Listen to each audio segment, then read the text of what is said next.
મુન્દ્રા ભુજ વચ્ચે બડાયા નજીકના ભંગાર માર્ગથી વાહન ચાલકો પરેશાન થઈ રહ્યા છે. બડાયા ગામની બંને બાજુ માર્ગો ખખડધજ બની જતા ગ્રામજનો મુશ્કેલીમાં મુકાયા છે. બડાયા ગામ નજીકના પુલનું કામ કરોડોના ખર્ચે બની રહ્યું છે અને હજુય સમય લાગશે. મુન્દ્રાથી ભુજ જવા હાલ તમામ નાના મોટા વાહનો ડાયવર્ઝન રૂપે બડાયા ગામ અંદરથી પસાર થાય છે. મુન્દ્રામાં અનેક ઉદ્યોગોના આગમનથી ભારે વાહનો ગામમાંથી પસાર થઈ રહ્યા છે. રસ્તાઓ તૂટી ગયા છે, મોટા ગાબડા પડી ગયા છે. અકસ્માતની સંભાવના પણ વધી ગઈ છે. કચ્છમાં કોઈ પણ પુલના નિર્માણનું કામ ચાલુ હોય છે ત્યારે તેના વિકલ્પમાં અન્ય માર્ગની વ્યવસ્થા કરવાની જવાબદારી સંબંધિત પ્રશાસનની હોય છે. કાચા અને ભંગાર માર્ગના કારણે નાના વાહન ચાલકો માટી અને ધૂળની ડમરીથી ભભૂત બની જાય છે. રાજકીય નેતાઓ પણ ભુજ જવું હોય તો આ માર્ગ પરથી પસાર થતા હોય છે, તો આ નેતાઓને રોડ નહીં દેખાતો હોય તેવો સવાલ લોકોમાંથી ઉઠી રહ્યો છે.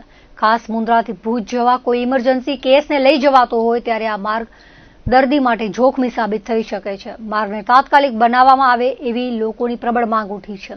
બડાયા નદી પર જે પાપડી તૂટી ગઈ હતી તે પાપડી બનાવવામાં પણ લીપાપોતી કરી હોવાના આક્ષેપો થઈ રહ્યા છે.